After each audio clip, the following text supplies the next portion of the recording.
You glance at your bank account and you feel that familiar knot tightening your stomach. And you say no to opportunities because your first thought is, I can't afford that. And you've probably even told yourself that you're just bad with money. But what if I told you that it is not your fault, that you're not bad with money at all, but you're actually stuck in a hidden psychological trap that is set by your own brain? Today, we're pulling back the curtain on the scarcity mindset, a trap that is quietly sabotaging your financial life. And more importantly, I'm going to give you 5 simple science-backed steps to rewire your brain, break free, and start building the wealth that you deserve. So, what exactly is this scarcity mindset? It is a mental state where you're so fixated on what you lack, whether it's money, time, or opportunity, that it completely consumes you. It's that constant nagging feeling in the back of your head that there's never enough to go around. And this is not some personality flaw. This is a primal survival instinct. Think about our ancient ancestors for a moment. When they were short on food or shelter, this mindset was a huge evolutionary advantage. It gave them laser focus to solve the immediate problem. The issue is that in our modern world, that same survival switch gets flipped by a late bill or an unexpected car repair, and it hijacks our entire operating system.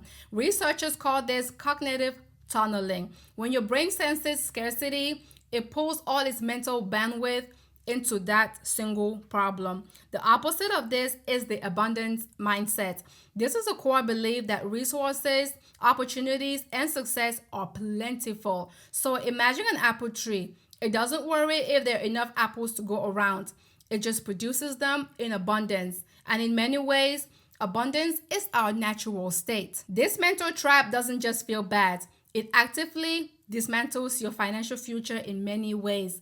It is an invisible prison where the walls are built from your own thoughts. First, it absolutely destroys your ability to think long term. When your brain is in survival mode, its only real concern is getting through today. The strategic goal setting part of your brain basically goes offline altogether. And this is why, under the stress of scarcity, you might prioritize the small immediate purchases over saving for retirement.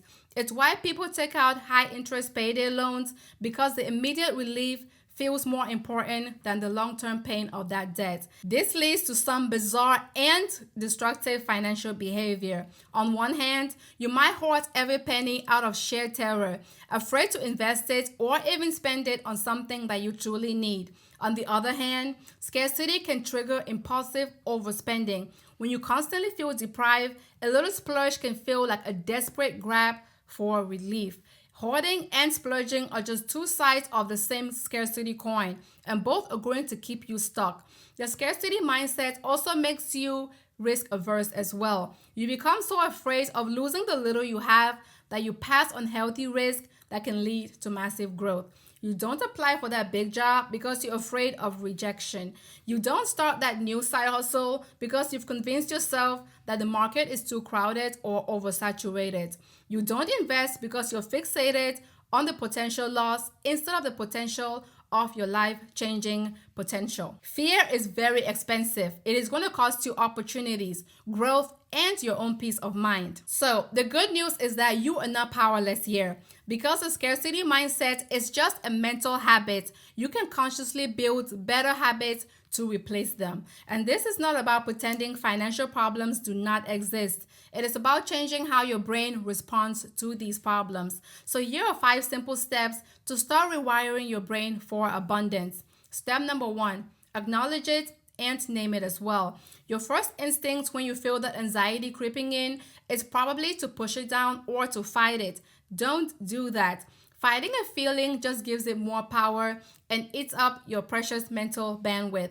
The first step is simply to notice it and name it without judgment. Just say to yourself, okay, I'm feeling scarcity right now. What can I do? This is fear about money. When you acknowledge the feeling, you create a separation, right? You're not the fear. You are the one observing that fear. So this tiny act of mindfulness is going to create a little bit of space, and in that space, you are going to get your power back. You're accepting that the feeling is there, but you're not letting that feeling take the driver's seat.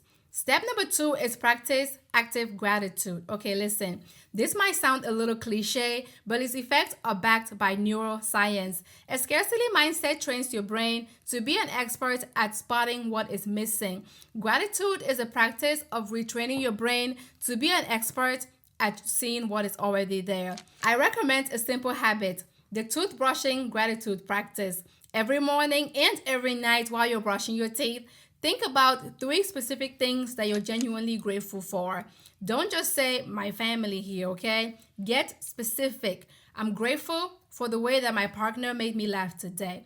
Don't just say, my home. Instead, try this. I'm grateful for how the morning sun looks coming through my kitchen window. This specificity is crucial. By consistently focusing your attention on what you have, you start to physically rewire those neural pathways away from lack to recognizing the abundance that is already around you. And step number 3 is simplify and automate as well. This is going to free up your brain. Since we know scarcity drains your mental energy, one of the most powerful moves that you can make is lower the number of financial decisions you have to make every single day.